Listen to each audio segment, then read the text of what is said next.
Haleluya, terima kasih Tuhan. Mari kita akan mulai pada saat pagi hari ini, saudara. Mari kita mau menyembah Tuhan. Dengan sungguh-sungguh kita arahkan hati kita kepada Tuhan. Biar Tuhan menerima pujian dan kemuliaan saat pagi hari ini. Haleluya Yesus. Terima kasih Tuhan buat setiap anugerah Tuhan saat pagi hari ini. Ketika kami hadir di tempat ini Tuhan Yesus, kami mau menyembah Engkau lebih dalam lagi Tuhan Yesus. Dan kami tahu Tuhan ketika Engkau disenangkan Tuhan Yesus, Engkau boleh memberkati setiap kami jemaat di tempat ini Tuhan. Terima kasih Bapa, terima kasih Tuhan. Kami serahkan setiap kehidupan kami saat pagi hari ini ke dalam tangan Tuhan. Haleluya. Mari saudara-saudara makin berdiri. Biar segera kemuliaan hanya bagi Tuhan kita Yesus, yang layak ditinggikan, yang layak dipuji. Kami mau datang kepada Tuhan lebih lagi. Mari kita hampiri tata Tuhan Yesus. Segala kemuliaan hanya bagi-Mu Tuhan, segala hormat hanya bagi-Mu Yesus. Haleluya.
kemuliaan abadi untuk di tempat yang maha tinggi. Haleluya.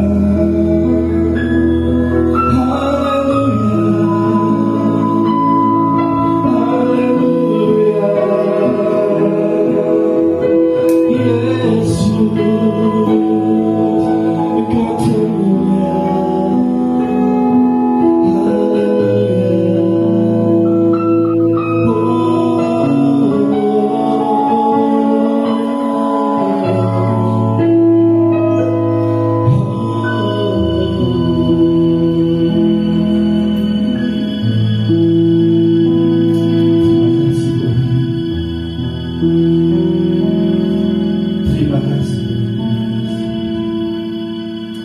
Kami ucap syukur saat pagi hari ini Engkau hadir dalam ibadah kami Tuhan Yesus, melegakan setiap hati kami Tuhan Yesus.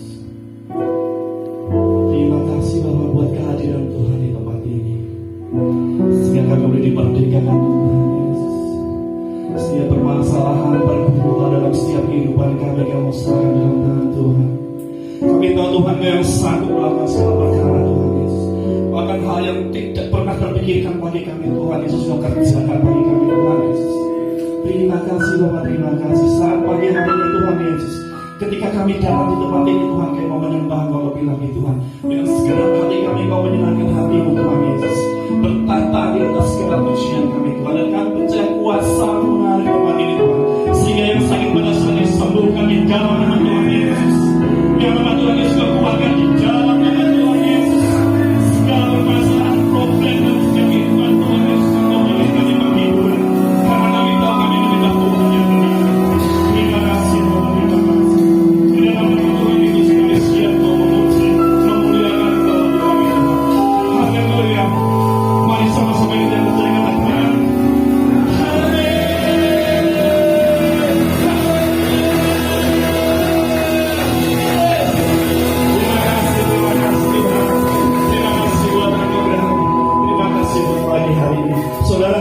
pagi hari ini saudara Anda bersama-sama kami tempat ini, itu semua karena anugerah Tuhan. Amin saudara. Amin. Yang setuju angkat tangan saudara. Dengan yang sama berikan segala kemuliaan bagi Tuhan Yesus, yang paling meriah bagi Tuhan. Haleluya.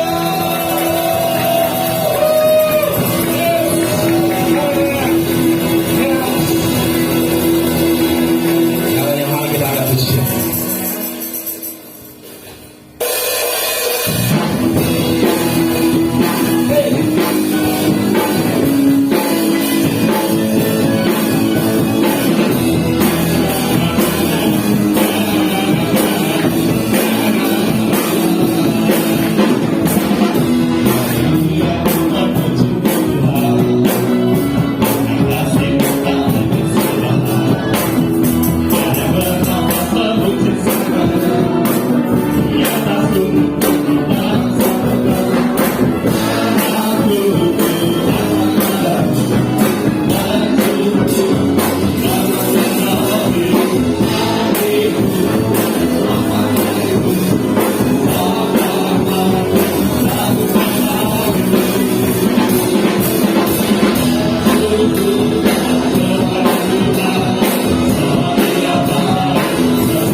Semangat memuji Tuhan saudara. Mari semangat. Haleluya. Sekali berikan kemuliaan yang indah bagi Tuhan kita Yesus Kristus. Haleluya.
Semua bergerak. Ini kalau saudara pernah olahraga, ini di tempat ini juga olahraga saudara, supaya ilmunya lebih lagi. Amin saudara. Ini contohnya menari-nari ini. Masih ingat kan? Nah, baru dulu kabarnya. Oke. Ayo. Ini gerakannya seperti ini saudara. Ku mau selalu bersyukur cintamu padaku takkan pernah berubah.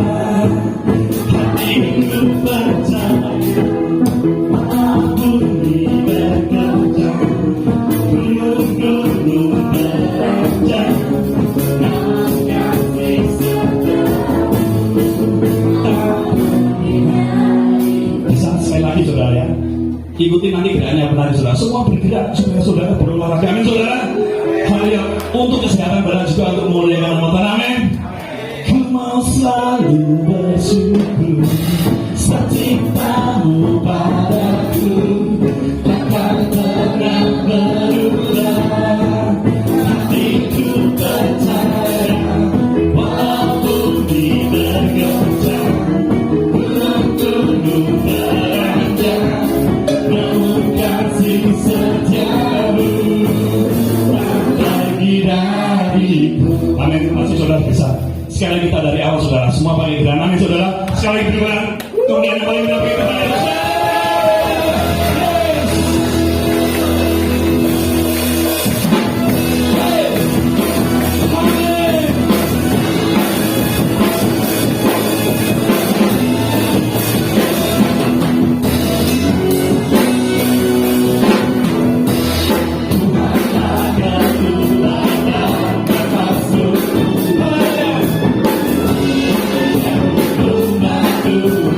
Bersama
setiap kasih setiap pun tidak pernah pergi dari kami. Itu tanda bukti bahwa Engkau sangat menyayangi kami Tuhan Yesus. Hal yang begitu pun kami juga Tuhan Yesus selalu sangat mengasihi Engkau. Dengan segala cara setiap kehidupan kami mau menyenangkan hati-Mu Tuhan Yesus. Terima kasih Bapak, terima kasih bila saat pagi hari ini Tuhan Yesus Engkau berkenan hadir Tuhan Yesus di tempat ini. Haleluya Yesus. Terima kasih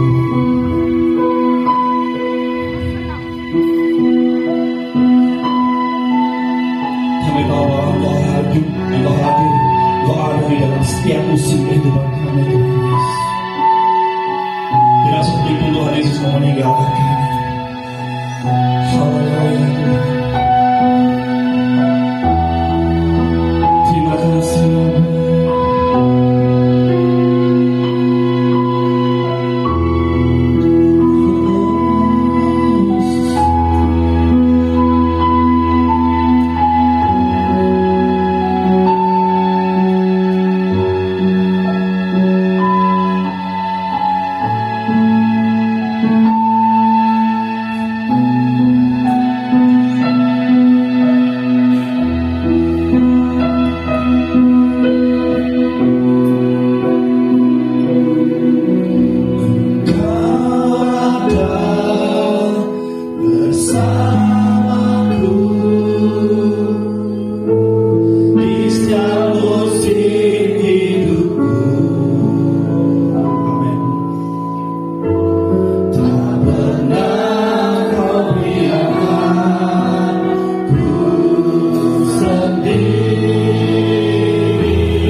Dia yang hadir di tengah-tengah kita pada saat ini, mempelai yang agung yang kita elu-elukan, Yesus Kristus Raja kita, mempelai laki-laki. Jangan pernah ada dalam hatimu terbersit sedikit pun bahwa engkau ditinggalkan.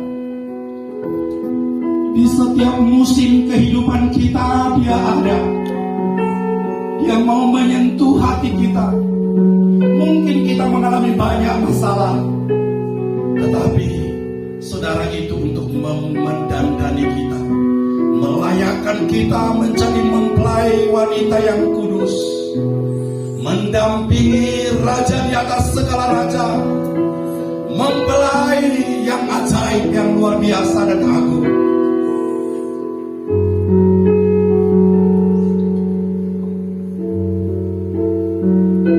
Kehadirannya di tengah-tengah kita sekarang mau menyentuh hati setiap kita. Dia mau mengatakan, Engkau yang paling berharga bagiku dan aku sudah mati untukmu. Jangan pernah lagi kau menyakiti hatiku dengan mengatakan Tuhan tidak peduli kepadaku. Tetapi sebagai seorang mempelai perempuan kita mau mengatakan, Tuhan, aku tidak mau hidup tanpa Engkau.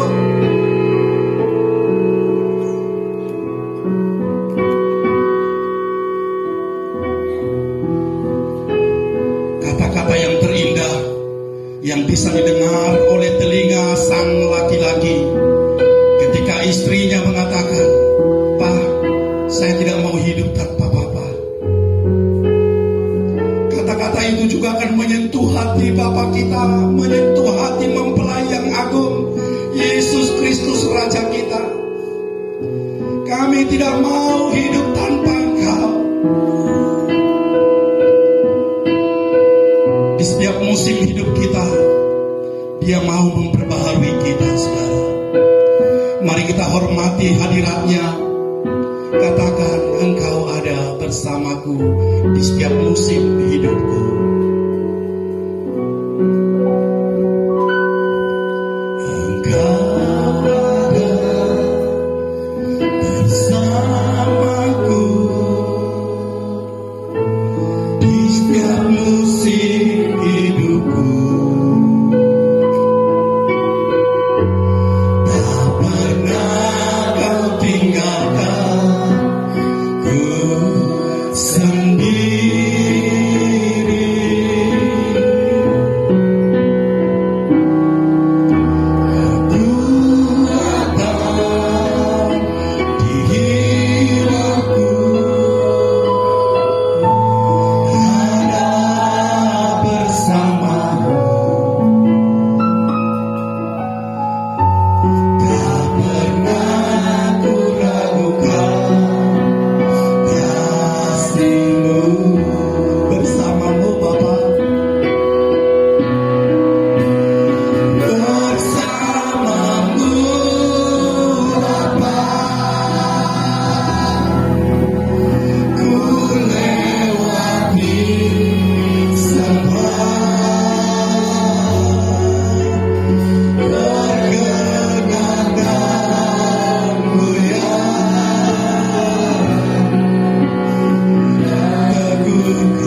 itu yang akan menyentuh kami pada siang hari ini. Dalam nama Yesus Kristus, kami tidak mau mengabaikan momen-momen penting saat firman disampaikan. Kami mau duduk tenang.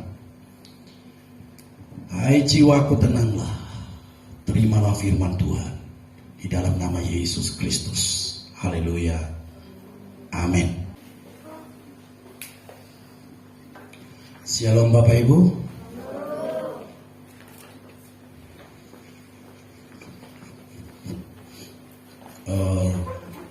Kita akan sama-sama membaca firman Tuhan. Nah, dengan hormat nanti saya ajak untuk kita bangkit berdiri. Hanya satu ayat saja, jadi gak lama-lama. Ya, bukalah firman Tuhan. Kita akan baca bersama-sama dengan suara yang jelas. Dan pastikan bahwa firman Tuhan ini masuk dalam hatimu, berkuasa membentuk hatimu sekarang. 1 Yohanes pasal yang kedua ayat 17.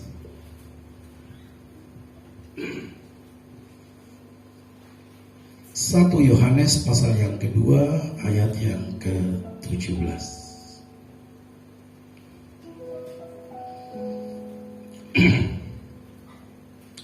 Oke. Ya, diturunkan sebentar dulu maskernya, nanti dipakai lagi. Oke, turunkan aja, nggak usah dicopot, nggak apa-apa, turunkan aja supaya jelas suara kita, dan biarkan suara itu masuk ke telinga kita dan itu menjadi bagian hidup kita. 1 Yohanes pasal 2 ayat 17. Dalam hitungan ketiga dengan suara yang jelas engkau masukkan ini dalam hatimu. 1, 2, ya. Dan dunia ini sedang lenyap dengan keinginannya, tetapi orang yang melakukan kehendak Allah tetap hidup selama-lamanya. Nah, itu kan belum berdiri itu. Jadi melempem masih suaranya. Kurang sedikit lagi. Mari berdiri sama-sama. Yuk. Katakan dengan iman, katakan dengan suara yang jelas. 1, 2, ya. Dan dunia ini sedang lenyap dengan keinginannya, tetapi orang yang melakukan kehendak Allah tetap hidup selama-lamanya. Silakan duduk. Puji Tuhan. Berbahagialah kita yang mendengarkan firman Tuhan dan melakukannya.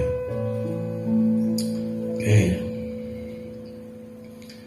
Ada dua bagian dalam ayat ini. Yang pertama dikatakan dunia sedang lenyap. Ada teman saya kemarin ngomong begini. Dia cerita. Teman kita yang satu sudah meninggal dunia. Itu masih di bawah umur saya, kira-kira 6 tahun. Cewek, dan dia adalah pemilik salah satu makanan apa kayak sing oleh-oleh Jogja kayak apa? Bapia.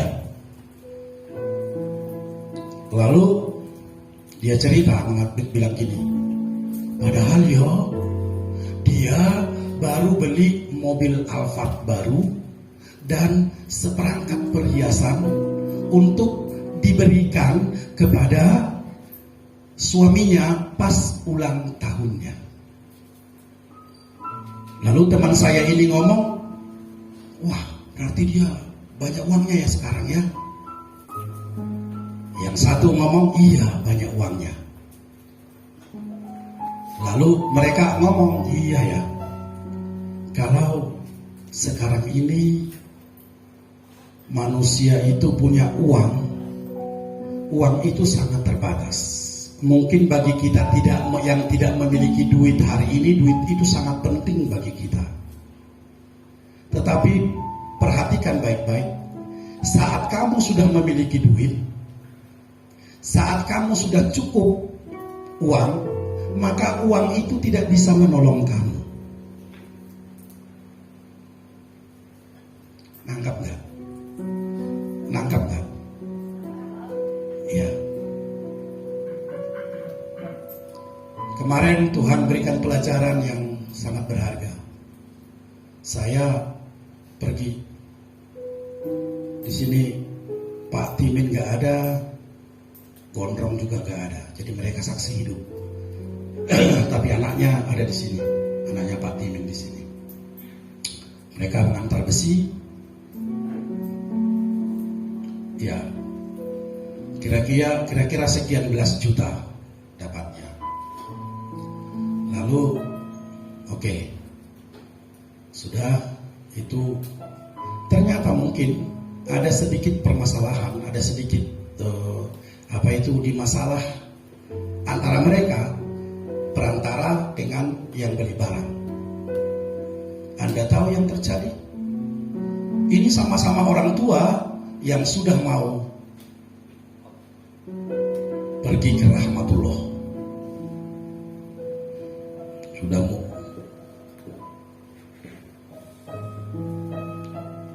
Dia supaya Pak Timin sama Gondrong bilang, mobilnya apa?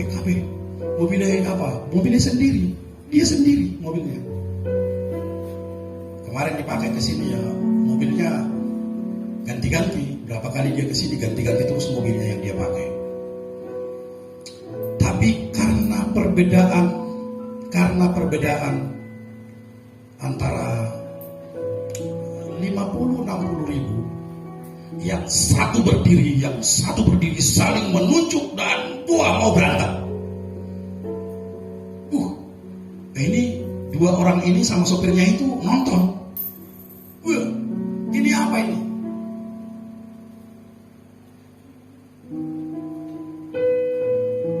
Bicara di atas 10 juta, berapa? Belasan juta. Seharusnya puluhan ribu tidak dipermasalahkan. Tapi itu kan bagi orang yang menjadi masalah yang besar. Anda kalau pergi datang ke rumahnya, melihat rumahnya luar biasa besarnya. Itu kalau hitungan saya, kalau saya tidak salah, besi yang ada di sana ditimbun besi itu, kalau mungkin 200 ton ada. Kalau 200 ton, maka 200 kali taruh kata 10.000. Ini orang tua yang mau mati loh ini. Tadi malam dia ke sini. Lalu di situ di ujung dari besi itu ada cabang-cabang. Lalu dia bilang gini, itu besi yang itu kan itu harus diapa? Oh ya, saya tahu. Taruh kata 10 kilo. 10 kali 1.000, 10.000. Sudah, tak kasih 20.000 ya. Saya tidak mau ada masalah. Oh, kalau kurang itu saya kasih 100.000 lah. Sudah. Yang penting tenang, santai, damai sejahtera. Tapi ternyata dia penuh dengan damai sejahtera. Saya pesankan bakmi, nenggone Pak Ibu.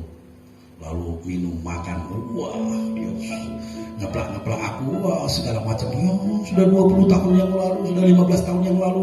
Dan lain bla bla bla. Iya. Yang terjadi adalah dunia sedang melenyap, kata firman Tuhan, dengan keinginannya. Seberapapun engkau dapatkan apa yang ditawarkan oleh dunia, maka sebegitulah engkau akan disesatkannya.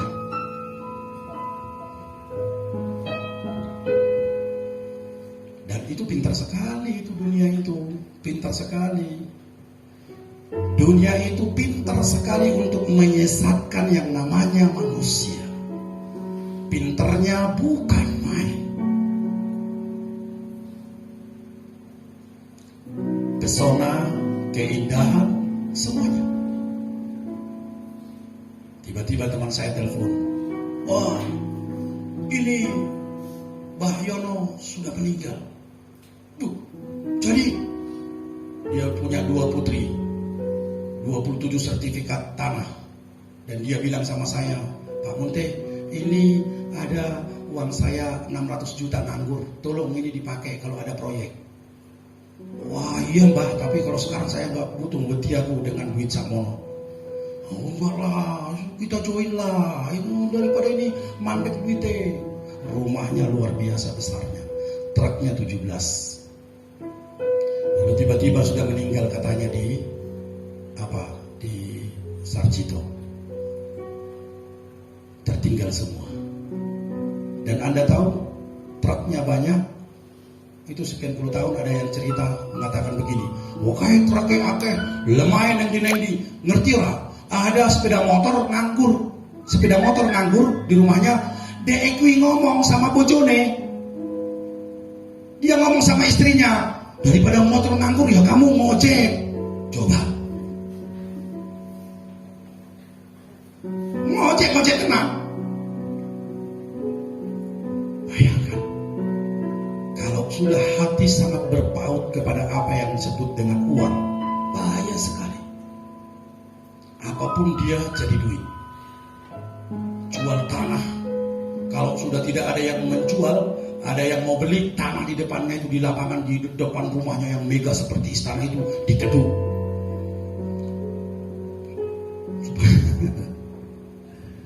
Ya, ini supaya jadi berkat saja bagi kita, maksud saya.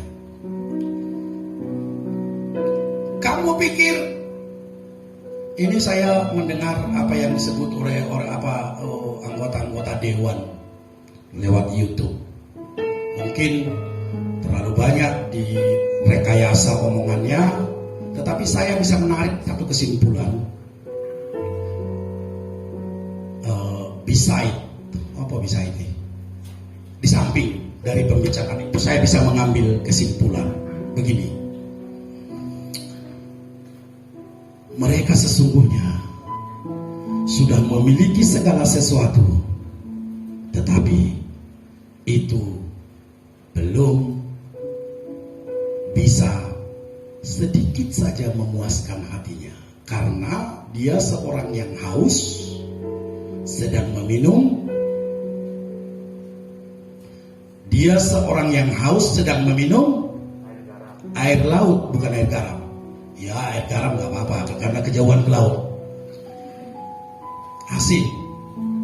Orang yang minum air asin dia tidak akan pernah puas. Demikianlah orang yang sedang mencari dunia ini. Kecantikanmu, kegantenganmu, kekayaanmu, pengetahuanmu, ilmumu, teologiamu, kepintaranmu, keluargamu, hartamu, semuanya itu hanya bayangan semata yang suatu saat nanti akan engkau tinggalkan. Lalu Gondrong ngomong di atas mobil. Setelah mereka cerita, Gondrong ngejeletuk. Oh, aku yuk pengen, aku dua iki koyo yang neng YouTube kayak lo. Lalu dia dikubur mati, dikubur semua, mobil, kulkas, apa semua yang bagus-bagus barangnya dikubur kabeh. Kita ketawa semua, ya. Dunia ini sedang lenyap dengan keinginannya. Maka doa saya pada saat siang hari ini, kiranya kita diberikan hati, karena hanya sentuhan Tuhan yang membuat kita sadar akan itu. Tidak bermaksud bahwa kita tidak boleh memperoleh apa-apa. Kita ini mempelainya Sang yang agung, Raja di atas segala raja. Masa toh mempelainya harus meminta-minta? Masa toh mempelainya harus menderita setiap hari? Itu bukan sifat Tuhan kita. Tetapi Tuhan mau mengatakan sesuatu.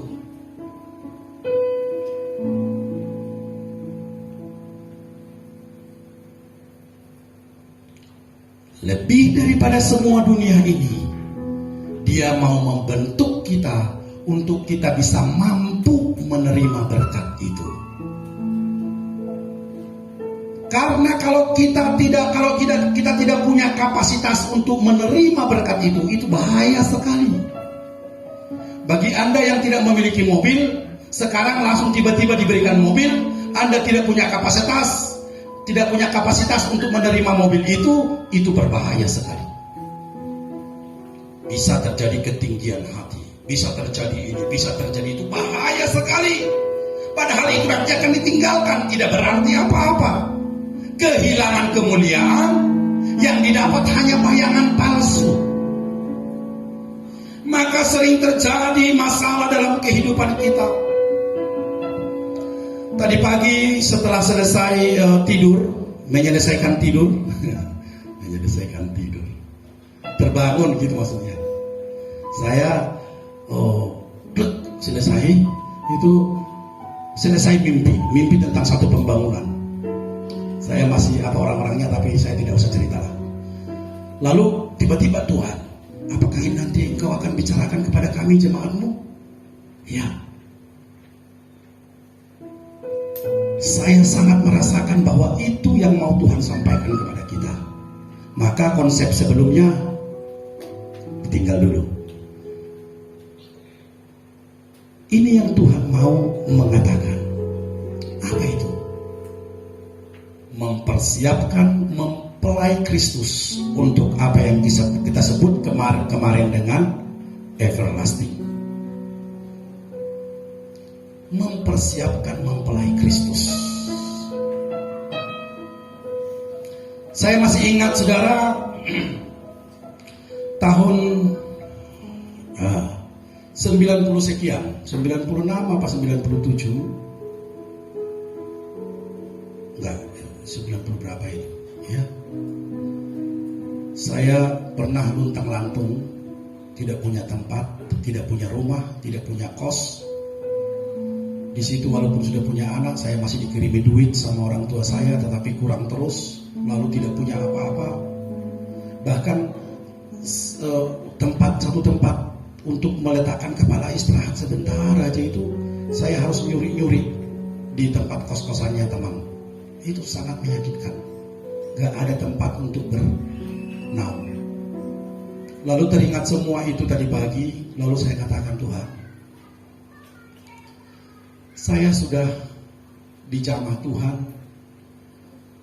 31 tahun lamanya. Lalu berbagai macam masalah terjadi dalam hidup saya. Banyak hamba-hamba Tuhan mengatakan, kalau kamu ikut Tuhan, hidupmu sejahtera, hidupmu bahagia, kamu akan diberkati. Iya, itu sangat benar. Tetapi tidak bermaksud bahwa kita tidak akan diproses. Nah, prosesnya bagaimana ini? Saya mengalami proses yang sangat pahit itu karena dosa yang saya lakukan.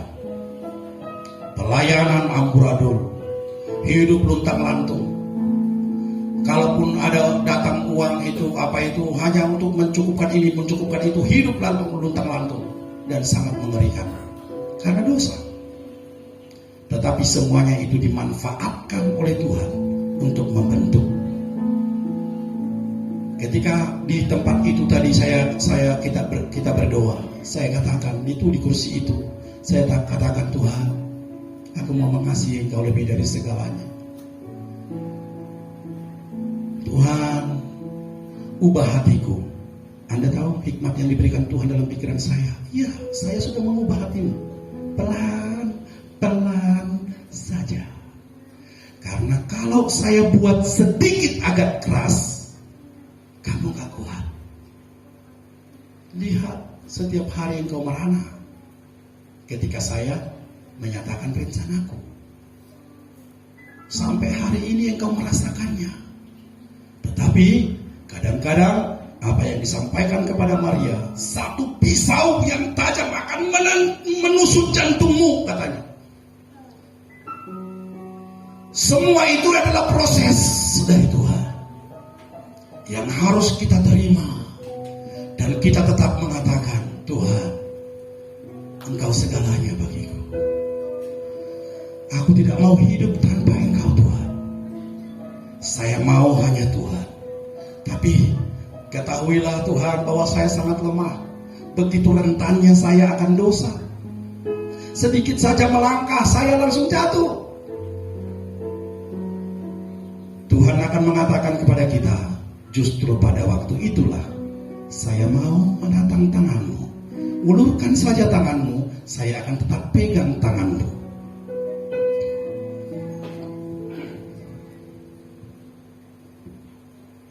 Tuhan tidak pernah berencana mempelainya akan hidup luntang-lantung setiap hari. Nggak ada.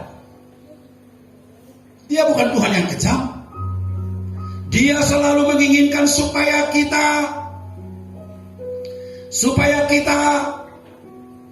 dibaharui, diproses. Kalau kita sudah layak untuk menerima berkat, Tuhan sangat ingin memberkati kita dengan berlimpah-limpah. Saya miris rasanya gereja hamba-hamba Tuhan. Kalau hamba Tuhan kaya, dibilang itu, wah ini kedagingan ini.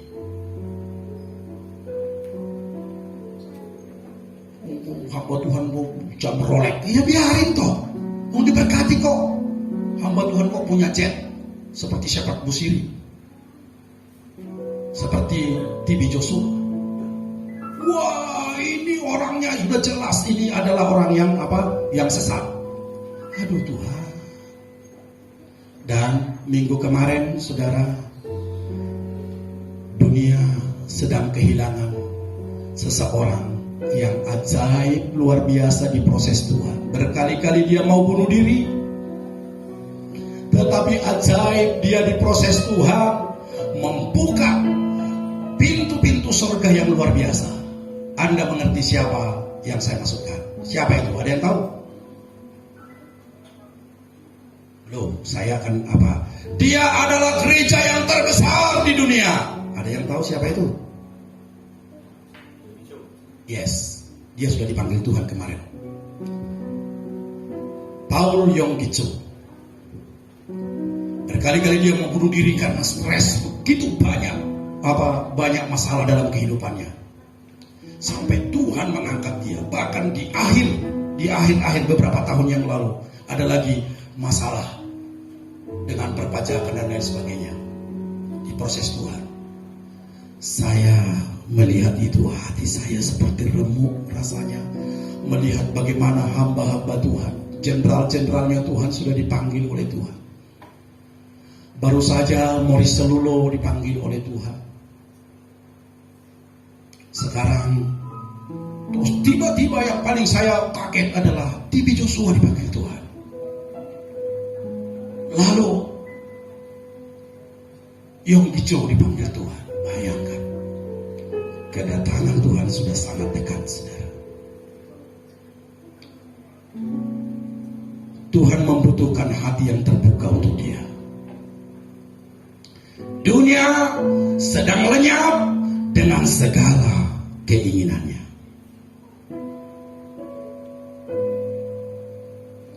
Yang kedua, apa dikatakan dalam ayat itu?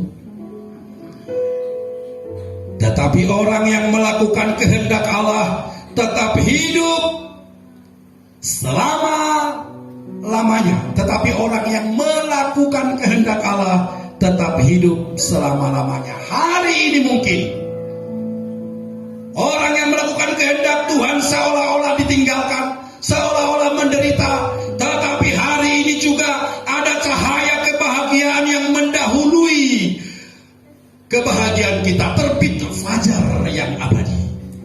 Kita sedang melihat bahwa Tuhan sedang menyediakan rumah, tempat bagi kita, tempat kita yang sesungguhnya. Berbahagialah kita yang mengerti ini. Berbahagialah kita yang menangkap isi hati Tuhan ini. Ada fajar kebahagiaan, ada fajar cahaya kemuliaan yang sudah menanti kita. Hari ini mungkin seperti saya 32 tahun lamanya diproses oleh Tuhan, dan di tempat itu hari ini beberapa menit yang lalu saya katakan kepada Tuhan, Tuhan 32 tahun Tuhan, saya belum bisa menyenangkan hatimu. Tuhan katakan, saya tidak mau memaksakan sesuatu.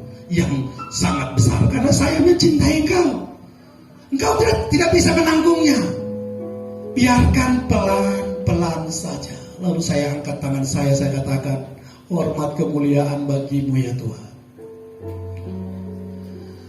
Saya bersyukur memiliki engkau. Saya bersyukur.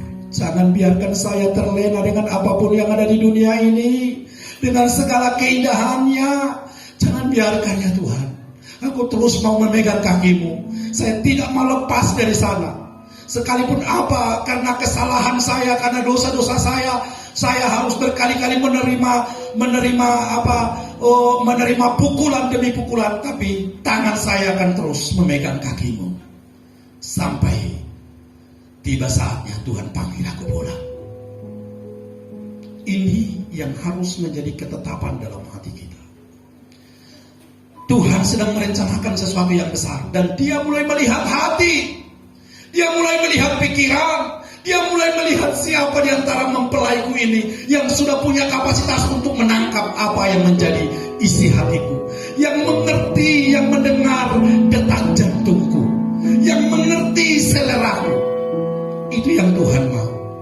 Saudara, kita ini adalah orang-orang yang dipilih oleh Tuhan dan sangat dikasihinya. Saya ingin menutup firman Tuhan ini dengan kita membaca Ulangan pasal yang ke-33. Kita mulai dari ayat 1 dan 3, nanti ayat di bawahnya itu nanti ayat 26 sampai 29. Yuk mari buka Ulangan 33 ayat 1 sampai 3. Begini saja. Yang penting kamu sudah dapat ulangannya. Sudah dapat Ulangan pasal 33? Saya akan membacakan saja ayat 1 sampai 3. Nanti kita akan bersama-sama. Atau saya bacakan sajalah, supaya nanti bisa tangkap dengan baik. Cuma kalau bisa dapatkan dulu ayatnya. Ulangan 33 sudah? Yuk, saya akan baca ayat 1 dan ayat 3. Ini sedang berbicara tentang bunga bakung, tentang Anda dan saya. Amin. Oke ya. Ulangan 33 ayat 1 sampai ayat 3. Inilah berkat yang diberikan Musa, abdi Allah itu, kepada orang Israel sebelum ia mati. Berkatalah ia, Tuhan datang dari Sinai dan terbit kepada mereka dari Seir. Ia tampak bersinar dari pegunungan Paran dan datang dari tengah-tengah puluhan ribu orang yang kudus. Di sebelah kanannya tampak kepada mereka api yang menyala. Sungguh ia mengasihi umatnya. Semua orangnya yang kudus. Di dalam tanganmu lah mereka. Pada kakimu lah mereka duduk, menangkap sesuatu dari firman-Mu. Kata-kata yang ajaib. Saya baca ini tadi pagi, hati saya langsung seperti meluluh. Hati saya seperti rontok rasanya. Tuhan, terima kasih. Sungguh ia mengasihi umatnya. Semua orangnya yang kudus, di dalam tanganmu lah mereka. Pada kakimu lah mereka duduk, menangkap sesuatu dari firman-Mu. Kita ada di tangan Tuhan, dan kita duduk di kaki Tuhan, menangkap sesuatu dari firman-Nya, apa yang Dia katakan. Lalu apa yang akan ada di akhir zaman ini? Lihat kepada salah satu dari mereka, setelah dari Ruben, Simeon, Levi, Yuda dan sebagainya. Lalu di bagian yang terakhir ayat 26 sampai ayat 29. Dengar ini baik-baik, tangkap dengan baik, karena inilah yang menjadi bagian kita. Ulangan 33, 26, 29. Tidak ada yang seperti Allah, hai Yesyurun. Ia berkendaraan melintasi langit sebagai penolongmu, dan dalam kejayaannya melintasi awan-awan. Kalau Tuhan kita seperti itu, dengan kekuasaannya yang seperti itu, oh hai Yesyurun, dengar ini baik-baik. Tuhan yang gagah perkasa, Tuhan yang melintasi, Apa dikatakan tadi? Ia berkendara melintasi langit sebagai penolong kita, dan dalam kejayaannya melintasi awan-awan. Ayat 27. Allah yang abadi adalah tempat perlindunganmu, dan di bawahmu ada lengan-lengan yang kekal. Ia mengusir musuh dari depanmu dan berfirman, punahkanlah. Maka Israel diam dengan tentram, dan sumber Yakub diam tidak terganggu di dalam suatu negeri yang ada gandum dan anggur. Bahkan langit menetikan embun. Lihat ini ayat yang luar biasa, ayat yang 29. Berbahagialah engkau, hai Israel. Siapakah yang sama seperti engkau? Suatu bangsa yang diselamatkan oleh Tuhan, perisai pertolongan dan pedang kejayaanmu. Sebab itu musuhmu akan tunduk menjilat kepadamu, dan engkau akan berjejak di bukit-bukit mereka.